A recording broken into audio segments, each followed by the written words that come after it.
Hola, ¿cómo están? Les doy la bienvenida a un nuevo video, una nueva clase de nuestro seminario sobre construcción de identidad.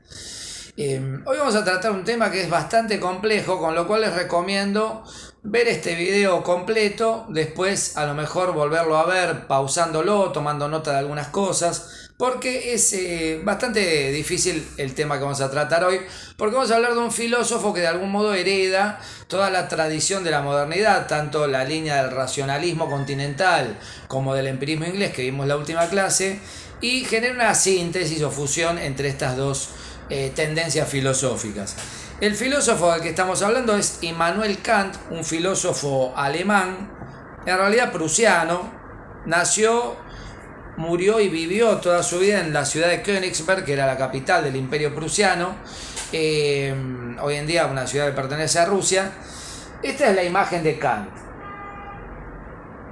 con su peluca barroca empolvada al estilo Mozart. Bueno, Kant era un hombre muy particular, medía 1,50 m, dicen, era bajito, y era una persona tan meticulosa que, según cuenta la leyenda, los vecinos de Königsberg ponían en hora sus relojes cuando veían pasar a Kant por la ventana, porque sabían que si pasaba Kant por la ventana eran las 3:15, por ejemplo. Tan obsesivo y meticuloso era Kant con sus horarios, lo cual muestra un tipo de personalidad muy obsesiva. También eso se ve en sus libros. Fue profesor toda la vida, fue un profesor muy destacado, pero nunca salió de la ciudad en la que vivió. Esto como dato biográfico. Kant vive, y de hecho es el máximo representante posiblemente de la era de la Ilustración. Vive aquel famoso siglo XVIII que se conoce como el siglo de las luces. Es contemporáneo, su obra es contemporánea de la Revolución Francesa, por ejemplo, que da pie a la era contemporánea. Bueno, ¿cuál es el problema de Kant en relación a la identidad y a la filosofía en general? Kant parte de Hume, dice: Hume me despertó de mi adormecimiento dogmático, es decir, de el creer a tontas y a locas en cualquier sistema filosófico que se le pudiera parecer, porque recordarán, Hume desemboca en el escepticismo más absoluto. Sin embargo, Kant no se contenta con el escepticismo, porque él quiere fundamentar la ciencia experimental, que en ese momento está en boga. Es la época de la física de Newton. Kant mismo fue un gran físico, había postulado una hipótesis que se llama hipótesis nebular, que planteaba que el sistema solar había surgido de un disco de materia en rotación, del cual se fueron separando el Sol y los planetas. Bueno, esta hipótesis hasta el día de hoy no ha sido del todo refutada, tan precisa era. Pero vamos a ver qué dice Kant del sujeto pensante, ¿no? Recordarán que para Descartes el sujeto era una especie de entidad cuya naturaleza era el puro pensar. Bueno, Kant está de acuerdo con esto, un poco sí, un poco y un poco no. Kant dice que el sujeto pensante posee desarrolla una actividad que se divide en 3 niveles o facultades, pero podemos pensarlo como 3 estratos, que son la sensibilidad, anoten esto, el entendimiento y la razón, finalmente. La sensibilidad es la capacidad de percibir del ser humano, de sentir en un sentido de la sensibilidad auditiva, olfativa, visual, táctil, etc. No en el sentido del sentimiento, del amor, por ejemplo. En ese plano del análisis kantiano, Kant dice: el sujeto humano conoce el mundo circundante, pero no es que conoce espacio-temporalmente las cosas, sino que recibe datos en bruto a través de las sensaciones, y él pone el espacio y el tiempo como, dice, formas puras de la intuición sensible. Puras quiere decir vacías o no contaminadas por la experiencia todavía. Después empiezan a ser contaminadas, a ser rellenadas, digamos, por la experiencia. Serían como los estantes de una biblioteca sin libros, por decirlo de algún modo, en el que vamos colocando libros. Pero la biblioteca la ponemos nosotros. Eso es el espacio y el tiempo. En un segundo nivel, ya conformado, digamos, las percepciones, tenemos el entendimiento, que ahí también el sujeto pone algo que se llama categorías. Las categorías son como modalidades, también los podríamos pensar como estantes de una biblioteca, donde se acomodan esas percepciones que nos llegaron desde la sensibilidad para crear lo que se llama, o lo que Kant llama, fenómenos. ¿Qué son los fenómenos? Los fenómenos son aquello que nos llega de las cosas, lo que podríamos llamar su apariencia. De hecho, fenómeno designa lo que aparece. Tiene la misma raíz que la palabra fantasma. Un fantasma es algo que aparece, ¿no? Y que nos asusta. Bueno, un fenómeno es algo que se aparece ante nuestra capacidad de entender. Por ejemplo, este libro. A nosotros se nos aparece una serie de notas particulares. Un color de tapa, un peso, un ruido si lo golpeo, etc. Pero no me aparece el libro en sí. Yo no puedo penetrar la aquosidad del libro. ¿Se entiende lo que quiero decir? Esto es muy retorcido y filosófico. No puedo captar la cosa en sí, dice Kant. Eso no es objeto de una experiencia posible. Sin embargo, debe existir una cosa en sí, dice Kant. Kant es realista. No puedo imaginar, como suponía un tal Berkeley, que fue un filósofo empirista inglés, no puedo suponer que el mundo no existe, pero Dios pone en mi alma las percepciones de un mundo que no existe. Eso decía Berkeley, más o menos. Kant dice, tiene que haber un sustrato de algo real que sostiene mis percepciones y los fenómenos, ¿no?, que capto de la realidad. Bárbaro. Un tercer nivel, que es la razón pura, ya no se ocupa de la experiencia como tal, aunque recibe toda la experiencia que le brindan la sensibilidad y el entendimiento, pero la misión de la razón es formular fundamentalmente tres ideas, en un sentido amplio, que tienen como función ordenar el material de la experiencia en totalidades abstractas, se podría decir, o en totalidades sintéticas. Estas tres ideas son las ideas de la metafísica tradicional que habían evaluado tanto los filósofos griegos como los medievales, los modernos. Son alma, mundo y Dios. Anoten eso. Son las tres ideas de la razón, que son las ideas o los objetos de la metafísica tradicional, de la filosofía, en pocas palabras. El alma como totalidad de la experiencia interna, pero que a la cual le atribuimos una cierta sustancialidad, una existencia, digamos. El mundo como totalidad de toda experiencia posible externa. ¿Se acuerdan que Descartes hablaba de la cosa extensa, ¿no? Lo extenso, lo exterior, lo que ocupa un lugar en el espacio y en el tiempo? El universo, se podría decir, ese sería el mundo en el sentido kantiano. Y por último, Dios, objeto de la teología que, dice Kant, no es objeto de ninguna experiencia posible. Uno nunca capta experimentalmente a Dios, no lo puede ver, ni tocar, ni oír, y sin embargo creemos en él. Bueno, un místico diría, no, hay quienes han visto a Dios. A San Pablo, ¿no?, se le apareció en el camino de Damasco una voz con una luz que lo deslumbraba, que le hablaba, y era el Espíritu Santo. Bueno, Kant no se mete en el terreno de la fe. De hecho, anécdota, ¿no?, dato de color, Kant, ya muy viejito, tenía 70 años, si no me equivoco, 70 y pico, escribe un breve tratado que se llama La religión en los límites de la pura razón. Él quería mostrar que se podía evaluar la religión desde la razón pura sin recurrir a la fe. Bueno, a los pocos días le llega una carta, después de publicarlo, le llega una carta del emperador de Prusia, Guillermo II, diciéndole: señor Kant, lo que usted ha hecho siempre es muy loable y es una persona muy sabia, pero ese libro no lo puede publicar y tiene prohibido de acá en más decir una sola palabra sobre religión. Bueno, tanto era el celo que tenía el Estado prusiano respecto a la religión que le prohíbe escribir sobre ese tema, viendo que Kant era un perfecto agnóstico, ¿no? Bueno, lo mismo le va a pasar a muchos filósofos posteriores. En la crítica de la razón pura no lo vamos a leer porque es un libro muy arduo, complejo y tiene un lenguaje por momentos ininteligible. A Kant le llevó 3 meses escribir este libro. Me llevó 5 años leerlo. En el medio leía otras cosas, pero tan difícil es. Voy a leer no un fragmento, sino 3 preguntas que él formula.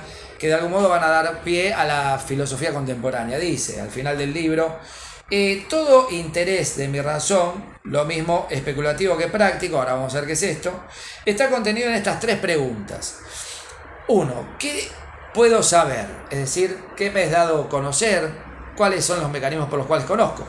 Pregunta que él resuelve en la crítica de la razón pura.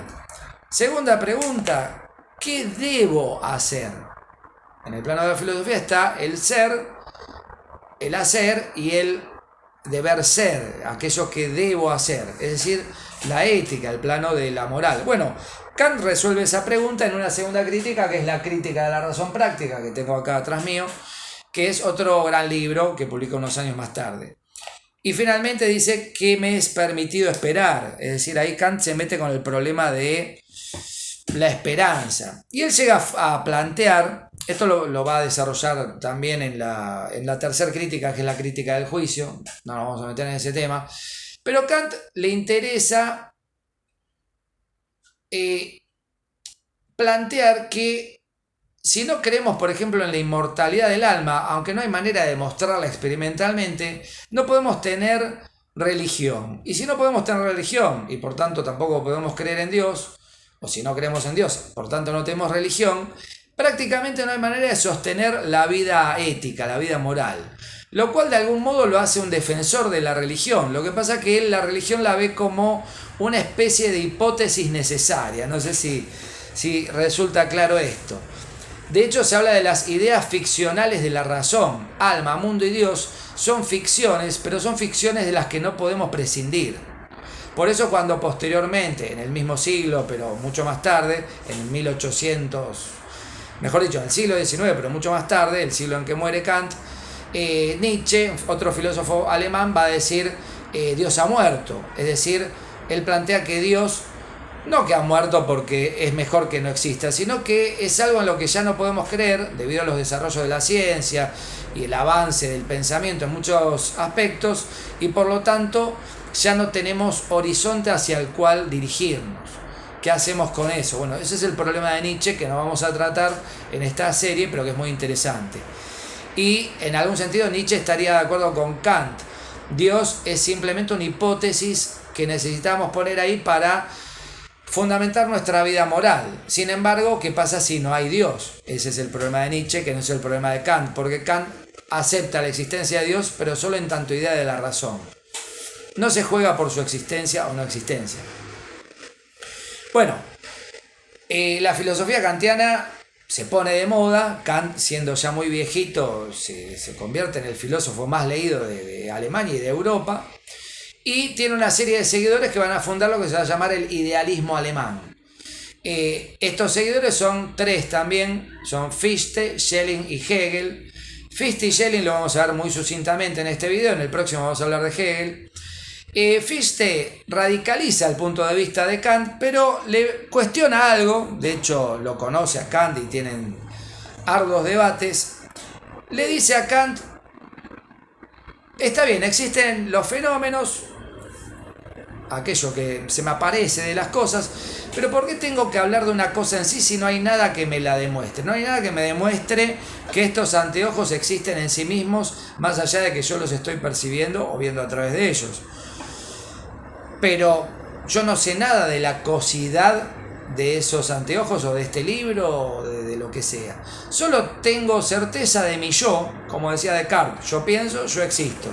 Pero de todo lo demás, entonces Fichte se plantea: hay un yo absoluto y esa es la verdadera cosa en sí, porque es la única cosa que sabe que existe porque se percibe desde adentro de sí misma. Estoy explicándolo de un modo muy casi salvaje, ¿no? Esto Fichte lo desarrolla en una obra monumental. Sin embargo, si lo podemos resumir de un modo muy abreviado para entenderlo, ese sería el planteo básico de Fichte: el yo absoluto, que es la cosa en sí, o lo que se decía, o lo que se dice en filosofía, el noúmeno. Es la antítesis del fenómeno. El fenómeno es lo que aparece.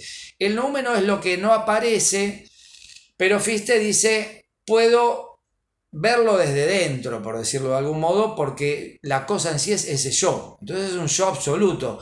Absoluto quiere decir que no puede ser disuelto, que es el sustento es lo que sostiene todo lo demás, ¿no? El fundamento, ¿no? Como se busca en filosofía, el fundamento último de todas las cosas. Fichte va a tener un discípulo, Schelling, también alemán. Toda esta época de la filosofía se desarrolla en Alemania, que a los 23 años era el filósofo más importante de Alemania, el país más rico en filosofía que hubo en el siglo XIX. Fichte es el padre del romanticismo, que es una corriente de pensamiento estético más bien que se desperdiga por Europa y termina influyendo en el resto del mundo, por ejemplo en Estados Unidos y también en Argentina. Esteban Echeverría, quizás lo recuerden de las clases de literatura, escritor, autor de El Matadero y la Cautiva, dos obras fundacionales de nuestra literatura nacional. Era un perfecto romántico, ¿no? Era un romántico rioplatense. Schelling, en Alemania, plantea, sí, hay un yo absoluto como cree Fichte, pero él quiere salvar la realidad. No puede creer que no existe una realidad fuera de ese sujeto, porque si no caeríamos en lo que se llama en filosofía el solipsismo, la idea de que el sujeto es una entidad que está sola en medio de la nada, se podría decir. Sería como un dios, ¿no? Cada sujeto sería Dios. Y esto no es muy sano que digamos. De hecho, Fichte dicen que era un exaltado, le decían el apóstol moral de Alemania, ¿no? Escribe los discursos a la nación alemana donde de alguna manera se pronuncia por un pangermanismo que planteaba que Alemania era tenía como misión histórica dirigir a Europa y al mundo hacia una forma superior de existencia. Bueno, estos textos fueron muy mal interpretados por una generación posterior que fue la del nacionalismo alemán, que desemboca en el nazismo. Lo cual no hace responsable, por supuesto, a Fichte del nacionalsocialismo posterior, pero hay, digamos, una línea de continuidad entre algunas propuestas de los filósofos alemanes y lo que después va a pasar en Alemania, que fue catastrófico. Schelling dice, hay que salvar la naturaleza y al yo también, y el mejor modo de salvarlos a los dos es identificarlos. De hecho, se habla de la filosofía de la identidad, ya que estamos hablando de identidad todo el tiempo. La identidad entre el yo y el no yo, o si se quiere, entre el sujeto y el objeto, o entre, podríamos decir, el hombre, el ser humano, y la naturaleza, el mundo externo, que no es externo, es interior a mí mismo. Schelling dice algo que es muy, muy bello, que dice que cuando un artista representa un paisaje, por ejemplo, esa representación del paisaje es casi más real que la imagen misma que yo veo del paisaje, porque está enriquecida por la visión del espíritu que creó esa obra. Es muy bello esto, ¿no? Por eso un cuadro siempre va a valer más que una fotografía, porque la fotografía es la captación de la luz de una escena, de una imagen. Pero un cuadro, aunque no esté muy bien pintado, tiene algo del espíritu de la persona que creó ese cuadro y por lo tanto va a ser más rico, que va a tener algo más, un plus que lo que simplemente se ve en una fotografía, por ejemplo. Bueno, muy interesante, como verán. La filosofía de la identidad de Schelling es otro modo otra de las etapas de la filosofía del idealismo alemán que va a culminar en Hegel, un filósofo muy interesante también que vamos a ver en nuestra próxima clase, que va a plantear el problema de la identidad a raíz de algo que él postula, que es la dialéctica del amo y el esclavo. Vamos a ver de qué se trata esto en nuestra próxima clase. Cualquier pregunta que tengan, me hacen alguna consulta o comentario y nos vemos en la próxima. Como siempre, muchas gracias por estar.